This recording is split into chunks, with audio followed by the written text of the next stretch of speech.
Hey, it's me again, Christopher, and welcome back to Who Ordered the Pie. It's a show where music stories, strange connections, and a little something in your glass all come together. Each week, we dig into the hidden corners of pop and rock history, voices behind the hits, the legends behind the legends, and we wrap it all up with a cocktail inspired by the story. Now, a quick note before we dive in. Next week's episode is our Halloween episode, and it's a heavy one. We'll be talking about songs you endure, tracks that go past spooky and straight into unsettling. So fair warning, this one deals with some dark stories and disturbing themes. But this week's episode is much more on the lighter side. Not without a few spirits of its own, though.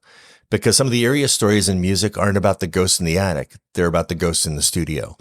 Sometimes the most unforgettable guitar lines don't come from the band at all. They come from the shadows. They come from the players who stepped into someone else's song, laid down a legendary part, then vanished. These are the stories of the ghost guitarists, the legends who left their fingerprints on the tracks, and even when their names weren't on the label.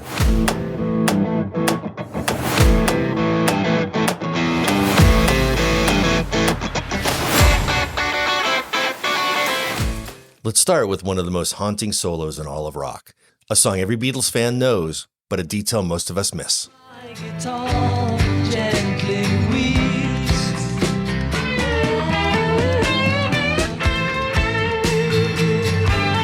Hear that tone, that emotion? You'd swear it was George Harrison, right? It's not. It's Eric Clapton, lending his touch to a friend's heartbreak.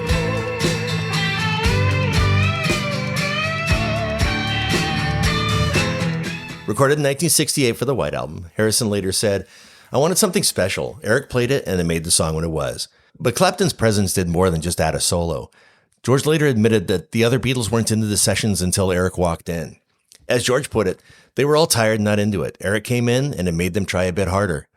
The Beatles rarely let outsiders into their sessions, but Clapton's tone brought focus and balance to abandoned tension.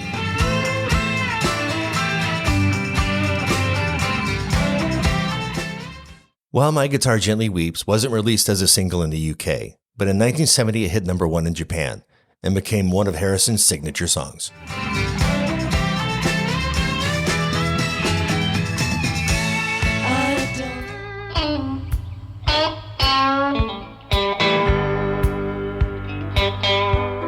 16 years later, in 1984, Clapton found himself in another unexpected studio, this time working with Roger Waters, fresh from leaving Pink Floyd.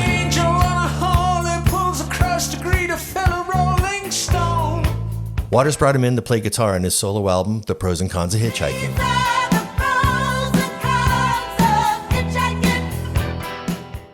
It was a concept album, something Waters was famous for, built around a man's late-night dreams, temptations, and regrets. Every song title lists as a time, starting at 4:30 in the morning and ending at just around 5, as if the whole record takes place inside one long, relentless dream.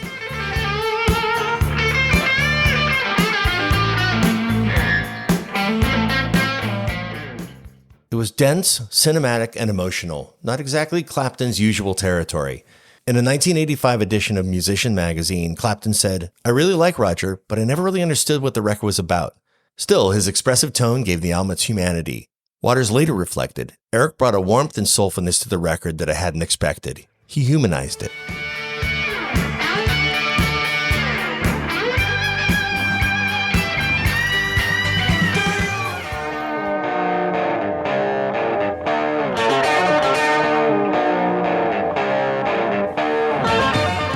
Two years later, Clapton met another guitarist that would change his sound. Duane Allman of the Allman Brothers Band. Clapton had admired Duane's fiery slide work on Wilson Pickett's 1968 cover of Hey Jude, recorded at Fame Studios in Muscle Shoals.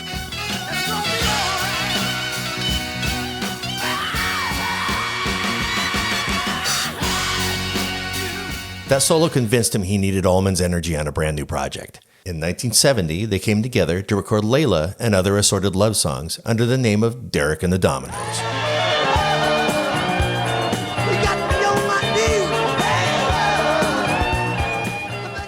The song Layla, inspired by Clapton's love of Pattie Boyd, peaked at number 10 on the Billboard Hot 100 in 1972.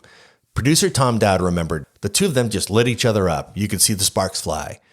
Clapton handled the main riff, while Duane's slide lines brought the song its electric edge.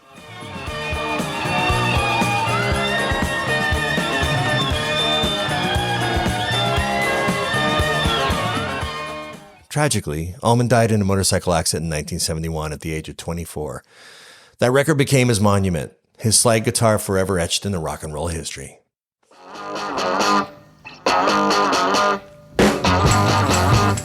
Before Led Zeppelin, Jimmy Page was one of London's most in-demand session guitarists, appearing on hundreds of pop records between 1963 and 1966.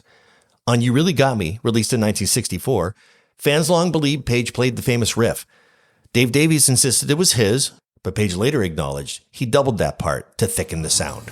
Yeah, you really got me now. You got me so I can't sleep at night. The song hit number 1 in the UK and number 7 in the US.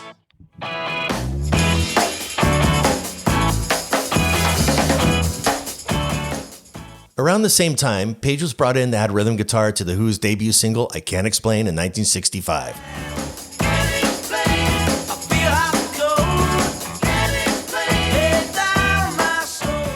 Pete Townsend handled the lead, but Page later said, I was just there to thicken the sound. The track reached number 8 on the UK singles charts.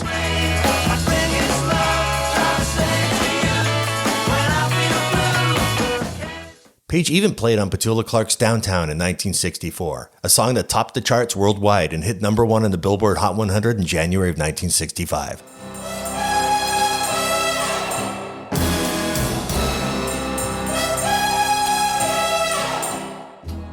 And yeah, that's Jimmy Page on Goldfinger, the theme song from the 1964 James Bond film.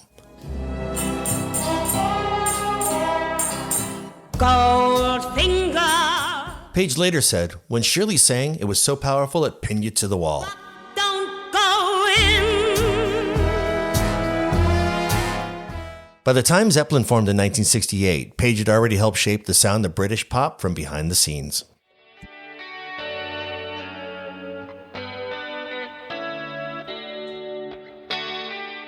Almost 20 years after they first played together, Jeff Beck reunited with his old bandmate Rod Stewart for a cover of People Get Ready in 1985. People get ready, there's a train coming. It didn't top the charts, but it earned the Grammy nomination for Best Pop Collaboration. Stewart said, Jeff can make a guitar cry, and that's what he did here.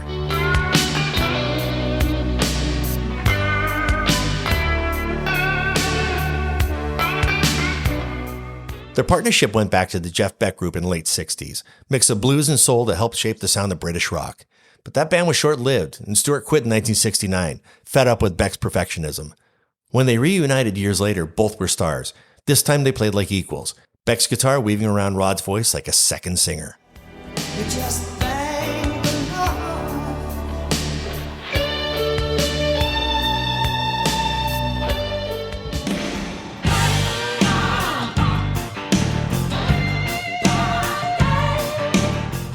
Like David Gilmour before him, Beck would later work with Roger Waters as well, joining him on his 1992 album, Amused to Death. The kid in the corner looked at the priest and fingered his pale blue Japanese. Waters said, Jeff has this extraordinary ability to make one note mean more than 1,000.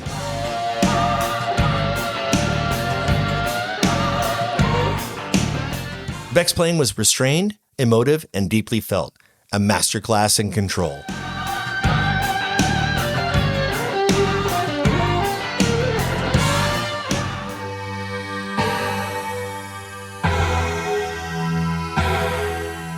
In 1982, Quincy Jones called Eddie Van Halen and asked him to play a solo on Michael Jackson's Beat It.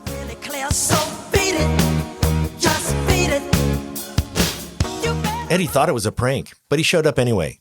Once he was there, he plugged in and in one take recorded one of the most famous guitar solos ever made.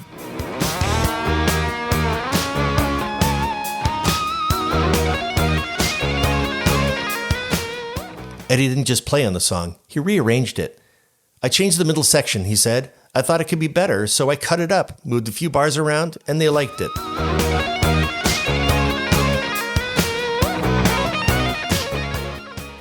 The riff driving the song was played by Steve Lukather of Toto, who also handled bass and rhythm guitar.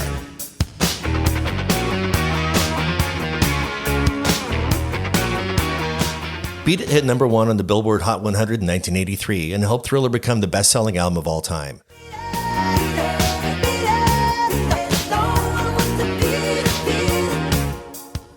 Eddie never took a cent for it. He did it as a favor. Van Halen's management wasn't thrilled, but the result became one of the greatest crossovers in music history. Proof that hard rock players can still fit in seamlessly with pop and change it forever.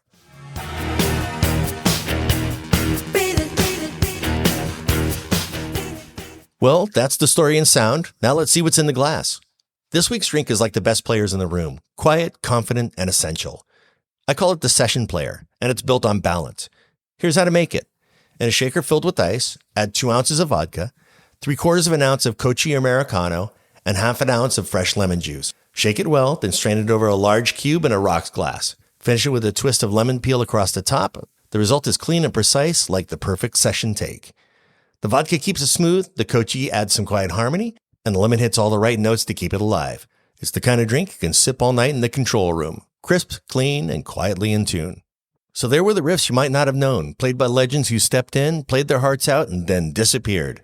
Next week, we head into Halloween proper, and the songs that don't just spook you, they stay with you. It's called Songs You Endure, and it's a warning and an invitation, so listen if you dare. Here's the loud riffs, quiet sips, and the stories in between.